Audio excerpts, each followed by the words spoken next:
was exhausted after that. I was sweating uncontrollably. Evian is dreadful. And I remember Dreadful water. I felt my little peckies. My little peckies bouncing up and down.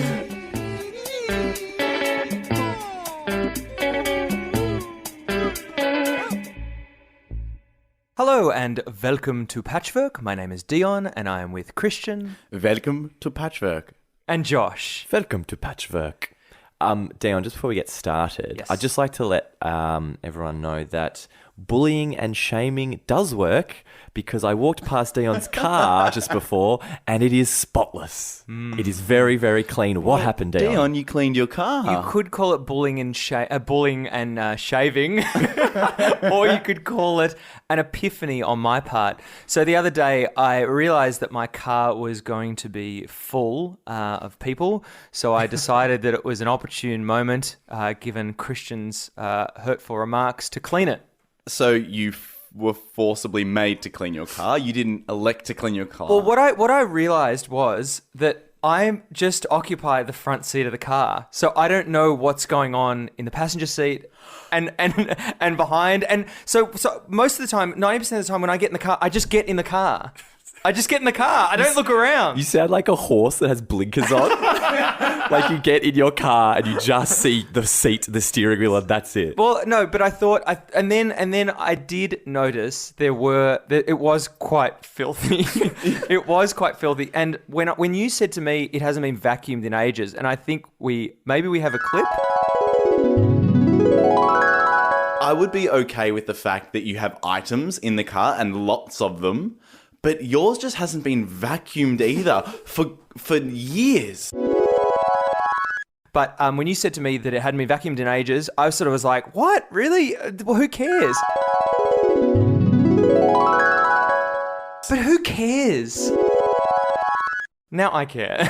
I care a lot because it was filthy. But your comments regarding the items in the car, I still disagree with. So I think the question burning everyone's tongues is, have you replaced the watermelon in the boot? I actually found a couple under the passenger seat. But yeah, at the moment, I have also a lot of trouble keeping things clean. So not so much cleaning up, but keeping things clean. So I will make greater effort for you, Christian, and you, Josh, to keep my car clean. Thank you, Dion. Just on that as well, I'm not sure if you're aware, but there've been a lot of psych studies done about people who live in cleaner environments actually being healthier people. Healthier in what sense? Healthier. This is kind of like a BuzzFeed list. All you need to do is worry about the headline. Because clearly, Christian, you didn't read the article. You just read the headline. Do you do that often where you'll share an article with a friend? I hate to say this. You share an article with a friend and you really haven't read it. You probably just read the first line. Do you do that? Is that just me? I did that with you the other day. I sent you an article and admitted, I said, I haven't read this, but I hope that it's useful. What was it on? Do you remember it? How to market your podcast on Facebook. It's like also if you recommend a restaurant or something that you've just heard is okay. Yeah. And you just tell her, I reckon that sounds great. Oh, have you been there? No, I haven't. Oh, do you trust the person who recommended it to you? No. But I'm going to let you test it out. Yeah. And if it's a good article or it's a good restaurant, you'll tell me and then I'll read it. And I'll get credit for it. Yeah, it's kind of like that ice cream place, Messina. I hate Messina. Hate Messina. Hang on, wait a second. You hate Gelato Messina? Yeah, I hate Messina. Okay, wait a second. I want you to break this up. Christian. Yeah. I hate Gelato Messina as well. Okay, guys. Is the full name Gelato Messina? Because if it is, I hate it even more. For Italians. Yeah. No, wait a sec. I'm trying to understand. Do you hate the product or do you hate the environment of Gelato Messina? No, I almost hate everything about it. I hate the pricing. I hate the number of ice creams they have there. I hate the loud music. I hate the service. I hate the fact that you can't pay on card. All of it's crap. Crap business model. I hate the loud music. I hate the darkness, so you can't even see what you're doing.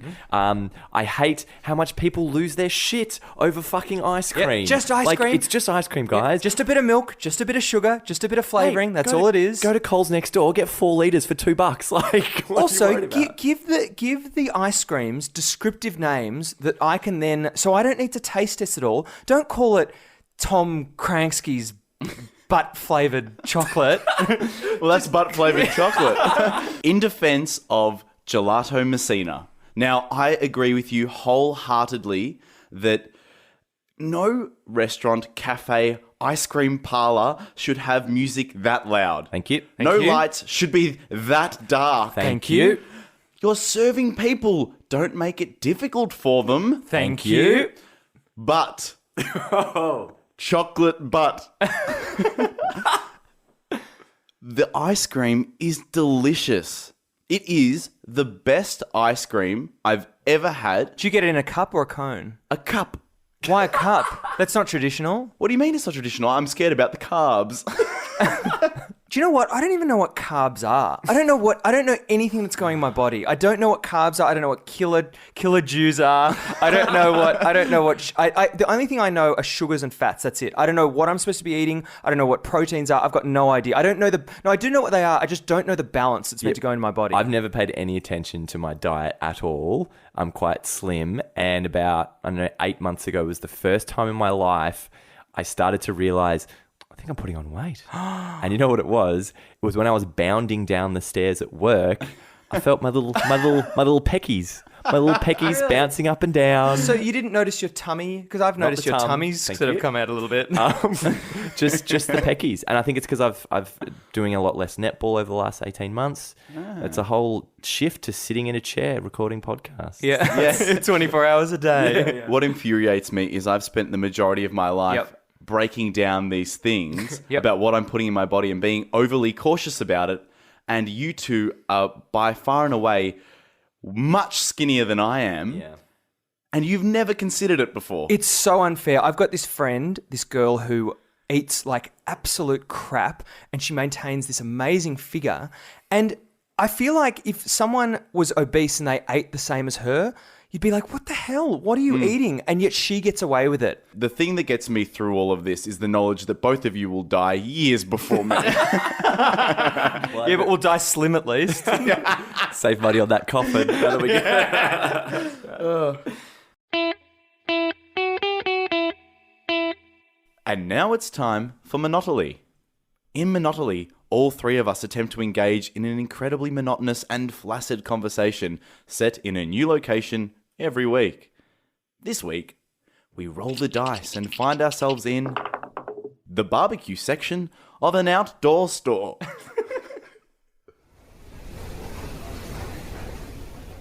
Hi, do you need a hand there with barbecues? Yeah, that'd be great. I'm just looking for a barbecue, obviously. Yep. Just something for, on my back porch. Just sort of sit out there, maybe cook, once or twice a fortnight, really, not too often. Mm-hmm. How many people will you be cooking for? Just me. So just one. Mainly, a few snags, maybe some rissoles, that kind of thing. So nothing too fancy.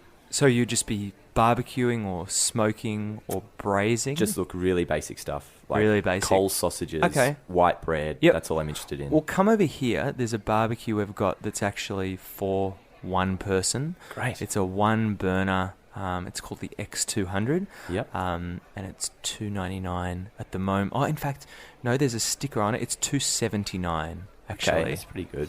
Yeah. Did you need any accessories or anything, or it's just the barbecue that you're after? Look, just the barbecue at this stage. That seems quite expensive though. Is there anything cheaper, maybe? Yeah, there is. There's a we've got firewood as well. No, I actually want a barbecue. You want a barbecue, right? Yeah, look, you don't have to make jokes, mate. I'm just looking for a barbecue. Yeah. Okay? I'm sorry. There is this one. Sorry. There's this one barbecue. Just wondering whether I could steal your attention. Sorry, I was just talking to the Yeah, attendant. no. I was just looking for a barbecue for one person. A barbecue for one. Yeah, it's mainly just going to be me cooking really We're not a restaurant. really large hunks of meat and white bread.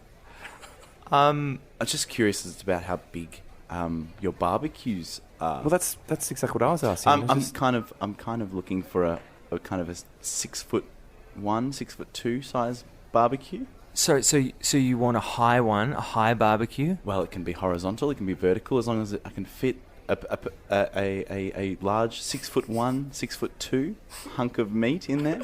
Right. Well, I haven't had that request before. Would you be cooking sort of legs on it or There'd be a couple. a couple? Yeah, Right. occasionally. And maybe a blade, a shoulder blade? Yeah, occasionally. Have you Right. got anything I can cook a human in? Yes, you do actually. Come this way, at the back. Thank you so much.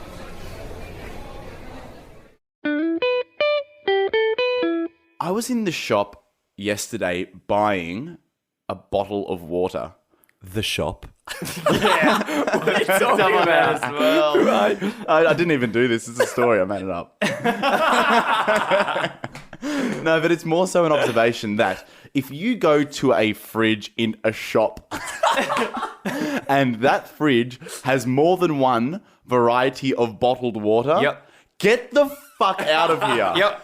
They are all... How are people being sold when people are walking around with those weird Voss? I think it's called Yeah, Voss. Voss. Yeah. They're a really luxurious Yeah. water brand. The product inside that bottle is the same as Mount Franklin.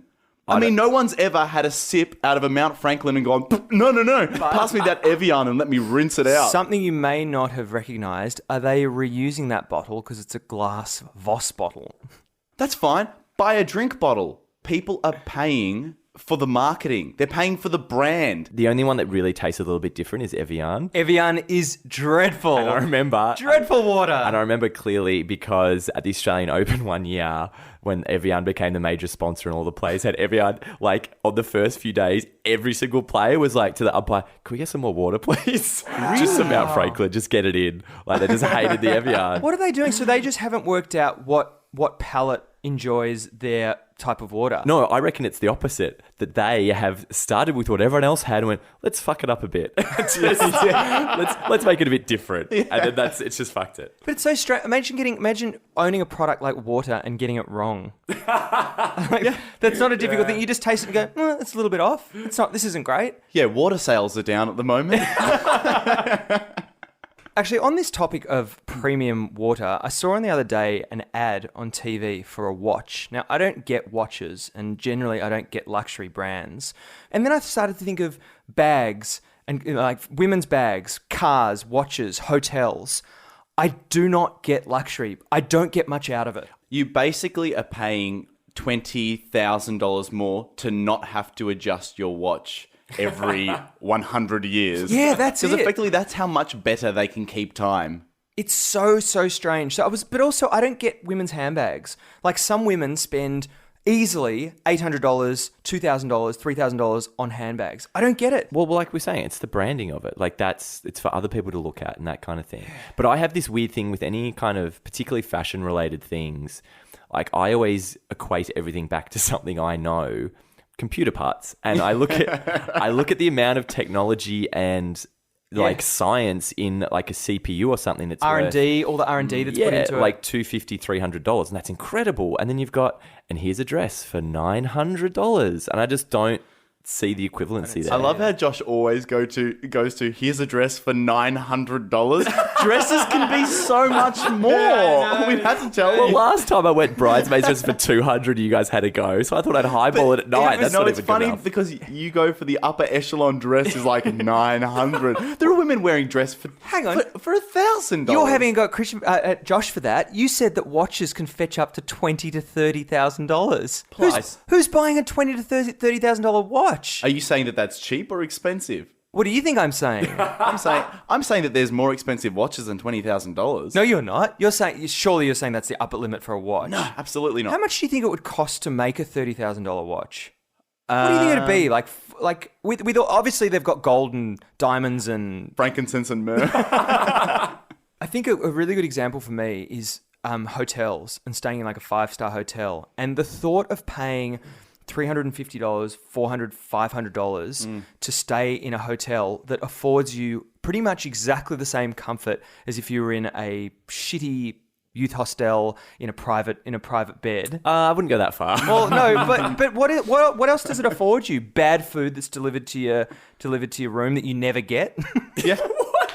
I'm beginning to think you've never stayed in a 5-star hotel, Dion. I have not. You're correct. I have not. Have you stayed? Sorry, this is exactly what we were saying before about recommending articles and stuff and doing that with...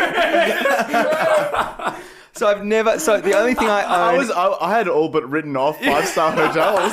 The only thing I own is a very expensive female handbag, but I don't own an expensive watch, and it was ticking very loudly. And come to think of it, I only paid $40 for it. So maybe skimping on stuff like that actually doesn't get you the reward that you need. The other night we were at a gig and we bumped into Hamish from Hamish and Andy, a radio personality here. And Christian was like awestruck. I could tell you were awestruck at the time because you were sweating quite a lot and you sort of seemed to be quite hyped up. But afterwards I saw you, and do you want to tell me how you were feeling after having met him? Okay, I get very easily starstruck. So strange. There's nothing wrong with that. And I think that it's completely explicable with someone of his stature. What is his stature? Just a regular guy. If you were to meet Barack Obama, you'd be overwhelmed by his intellect. You might not know what to say to him. This guy's on radio, and he just knows. He just talks. He's in the exact same industry that we're in. So how is that overwhelming? Anyway, if I explain I'm going to explain how I met him. Okay. I went into the bathroom. Next to me was a guy who I knew, who was friends of a friend. We walked outside. I was like, oh my God, look behind you. That's Hamish Blake.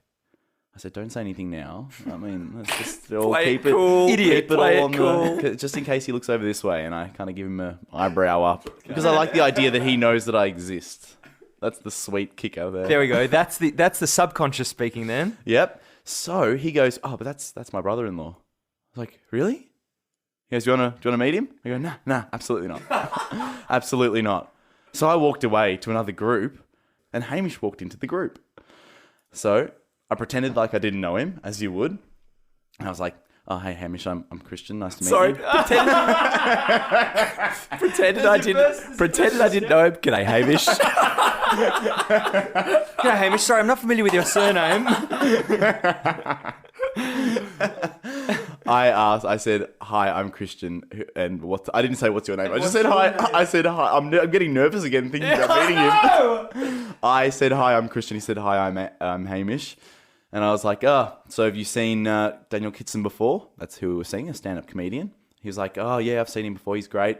But the show's really long. And then we started to have about 2 minutes of banter about how long the show was. 2 whole minutes. 120 seconds of how long the show was. But it just meant, do you know what it meant? I could keep up with the best of them. No, you can't.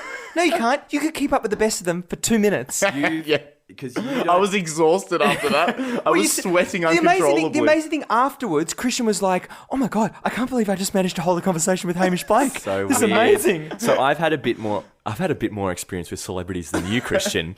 And you quickly realise that they're all just normal people who have a different job. Yeah. That's all it is. And they're very normal and very strange, because I used to work with Red Bull during the Grand Prix, and I used to drive their VIP guests from the hotel to the track and back again. Yeah. And it was awesome. And so we used to get to hang out in the Red Bull marquee when we went driving. It was a really good experience, and I did that for several years. And the most exciting thing that happened one year was during the race, one of the staff members were like, oh, quick, we need someone to drive the lead singer of this band. I won't say which band it was. He needs to go pick something up. And I was like, oh, okay, all right, we'll go during the race. So we jumped in the car and then we left. And an important piece to note is that the big band playing at the closing party was The Who. And this was not the person I was driving, but The Who was the big band. Wow. So I'm driving this guy to a pub in St Kilda nearby, and we were just chatting away about whatever, and he goes, oh, do you know what we're doing? It was just me and him in the car, and I'm like, no, we don't. He's like, oh, we're just going to pick up some party supplies for The Who. I was like, oh, okay, right, okay. So we got to the pub, parked, jumped. He's like, oh, do you want to come in for a drink? I'm like, yeah, cool. So we went inside, had a pot, just chatting away, and then he goes, oh, I'll be back in a minute. He just leaves, goes upstairs, wherever. I'm just staying in the pub. He comes back down a few minutes later. He's like, all right, let's go. And that was amazing. And I should have done that thing of be like, so where's the party tonight? I love how when you're in a situation like that, you kind of know, oh, this is amazing what's happening. You kind of just want it to play out. I also love that Josh went into that story trying to protect the identity of the band Yeah. who were picking up the party supplies, Yeah. but gave away the band who was headlining. So it'd be pretty easy to find that band who was supporting them. And also gave away the company he was working for and the year, and also potentially a couple of days as well. I just said party supplies. It could be anything. It could be anything. Can you help me blow up these balloons, driver? We got some curly straws. We got some curly straws, I reckon. I was at a graduation ceremony recently, and one thing that struck me was, obviously they're very, very long, and there's a lot of different names that they're reading out. And I just quietly, while I was waiting for the person I was there for, just took great joy in listening to the compere struggle to announce some of these names.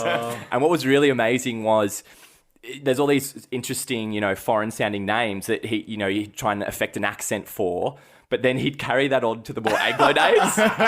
So it'd be like, and John Smith. Just these weird things. So what I thought I'd do is organise a bit of a competition for you, Christian, and you, Dion, to read out some of these names. So there's one for you, Christian, and there's one for you, Dion. Now, the names are going to get progressively more difficult. Now, the key thing with this competition, you get one shot at the name, okay? One shot. That's what the guy on stage has. He has one shot to see it and read it, and you got to nail it. Okay. And I guess we've got to remember that the whole of the family of this person is watching as well. Yeah, and they've come and they're filming, okay? Yeah. And you can't pause too long. You got to see it, say it, get in, okay? Okay. All right, so here we go.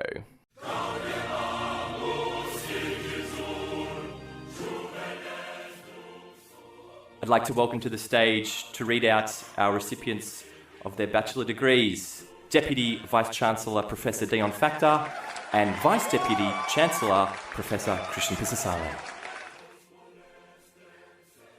Anna Nottle.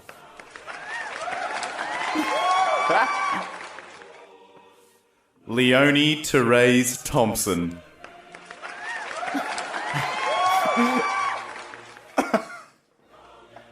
Astrid Leonie Kossassi. Damn it.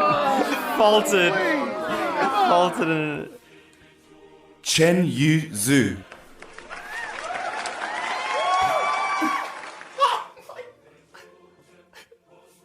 Shijachuya Navan Dovdon.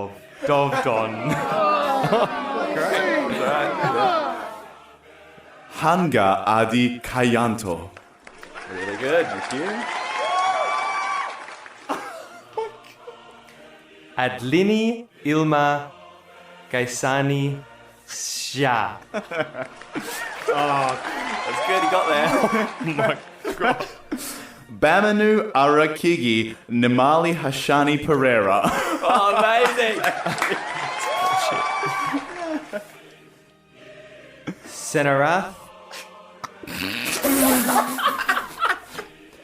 Pathiranaj Primalal Ejaculator. Ujjasim. Imagine if I said that. Oh no. Yashika Shashi Prabha Wirasingi Archipelago. I really do think that you got easy ones, but also maybe I'm kidding myself. Yeah. Jeez. Thank you very much for attending the ceremony today, and all the best in your future studies, our recipients. Purchase of the video is available in the lobby for $49.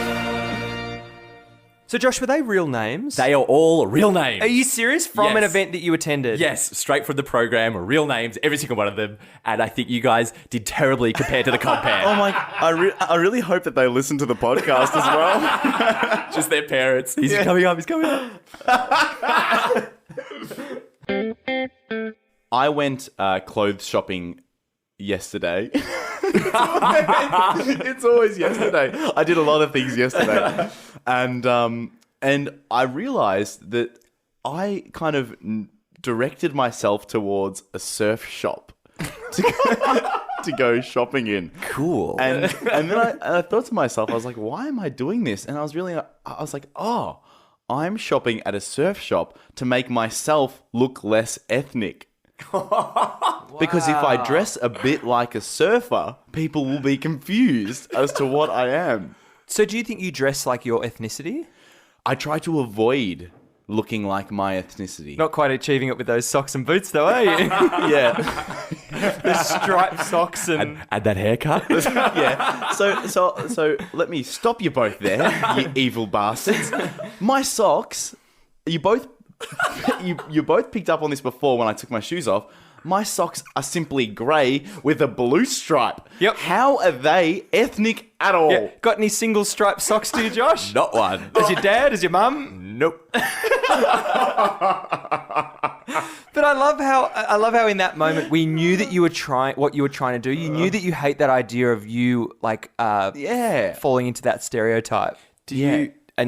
How long have you been buying your own clothes for? Like in terms of like, did your parents stress you in a particular way when you were younger? I think that's why, because when I was younger, maybe when I was at school, Mum still used to buy things for me, and they were so ethnic. Yeah. Like Like really, what sort of stuff? like it'd be, oh, Christian, I found this shirt. It's tight fitting.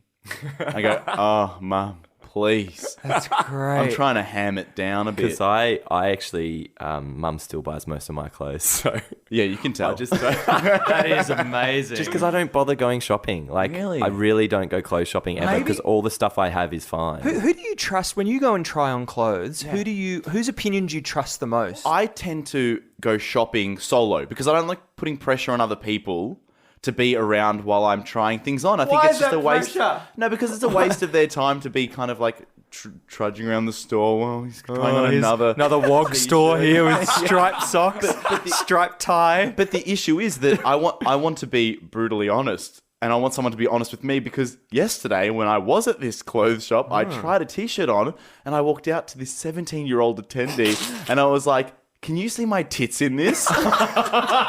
Was it a girl or a guy? A girl. And I could see her, she was kind of like, oh, this is... But last time I went shopping, like for clothes, was with you, Dion. Yeah. We went on a little shopping trip. It was a big moment for me. It was. But no, it was really good, like having that friend there who is like no nonsense, yes, no kind of thing. Josh's mum was there as well. Is that the no-nonsense friend? She doesn't take shit, my mum. The extent of most of my clothes shopping, is often for costumes. And so I end up going to Savers and Salvos and I'm completely ignoring any sense of fashion or anything and I'm just looking for colours. So I'm like, I need yellow pants for a fireman. Let's find some yellow pants. You love doing that. If you ever want to get Josh off, tell him that there's a house party with a theme.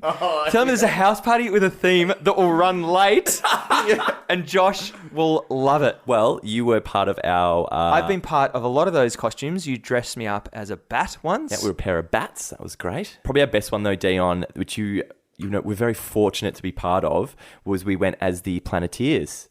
And that was a great costume and I coordinated me and 4 friends and we got everyone together and didn't we look fantastic? We did look fantastic. I wonder why you do it though. I wonder why do you enjoy it so much? I don't know, because I used to get dressed up for the balls at uni and stuff. I just really enjoyed it.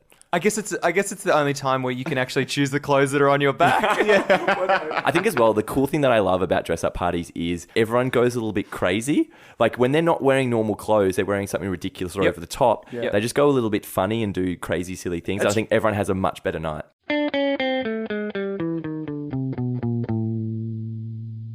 My girlfriend did an amazing thing the other day. She saw a bike light that was on the back of a bike that was flashing and she went over and turned it off. I thought, what a good Samaritan that is. Beautiful. It was beautiful. It was a beautiful moment. She came back crying. Yeah, but if someone had caught her doing that, it could have looked a lot more sinister True. than being the good Samaritan that she was. It could have So true. Because you, Dion, lost a pivotal pin in the front tire of your bike, That's didn't you? true. I parked my bike at a train station and I went to ride it away and someone had, as Christian just said, removed the pin from the front of the wheel. Just and I was the like, pin? just the pin. And I was They like, didn't steal the bike. So it was weird. They didn't steal the bike. They didn't steal the wheel. I still had the wheel. I also had one of these days where everything went wrong. So I left my house and it immediately started raining. And it's that moment where you go, should I go back? Should I get the umbrella? No, I'm just going to go. I don't want to go out of my way. Why does it always rain on me? and then so I went to pick up my bike, and there was this thing that was gone. I was like, oh, this is really weird. Then there was the realization that it was a public holiday, so I'd have a lot of trouble finding a bike place. Then it started raining again. And then I went into this bike shop, and I said, look, I'm looking for a new bike. I hate my bike. Do you guys have anything? I'm looking for something about $600. She looked at me and said, our bikes start at $1,400. Whoa. And then I felt obligated to have that conversation. I was like, oh, okay. All right. Well, you might as well show me anyway. You might as well show me the bike. So she took me around, and I was thinking to myself, oh, I just do not care about any of these bikes. Try to show feign interest. It didn't work. Did you steal the pin off one of those bikes? The circle of life. But yeah, it was one of those days where I didn't even jump on my bike, and it was a faceless crime because they didn't get to see me fall off my bike, which didn't even happen. So I don't get what was the point of them doing that? Like the gag was at the time, but not seeing the payoff. It's definitely crime that they needed that pin. Really? I think very Chris- specific theft. I disagree. I thought it was just a drunk kid just going, oh, this would be really funny. Take this. I think Christian's right. I think it's the circle of life that he had his pin stolen, so he stole your pin. So what do I have to steal Steal next? someone's pin. But I don't need it. Yeah, their pin number. Oh, yeah, you... Steal their money, buy a $1,400 bike. that was the criminal. He got confused.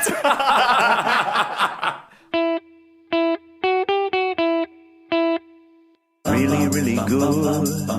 You know what's really, really good? Really, really good. You know what's really, really good? You know what's really good? When you collect your socks from the washing line and you have an equal number of pairs with no extra single socks. Really good. Really good. You know what's really good? Choosing comfort over style. Really good. Really good. You know what's really good? Waking up 2 hours before your alarm and rolling right back over and falling asleep. Really good. Really good. Really good. Do you know what's really good? When there's roadworks and the workers trust you enough to not mandate that you decrease your speed. Really good. Really good. You know what's really good? When a waiter asks whether they can crack the black pepper for you. Really good. Really good. Really good. You know what's really good? Getting extra free potato cakes with your fish and chips. Really good. Really good. And we have a user submission this week from Alex. And you know what Alexander Corbett thinks is really good? When you see a vague acquaintance and they don't see you. Really good. Really good. Really, really good. You know what's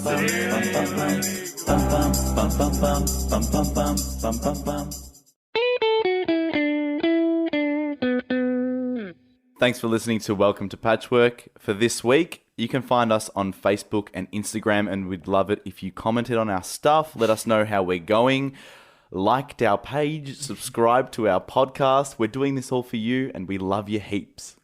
And make sure you leave a review on iTunes as well. Thank you for listening to Welcome to Patchwork. I've been Dion.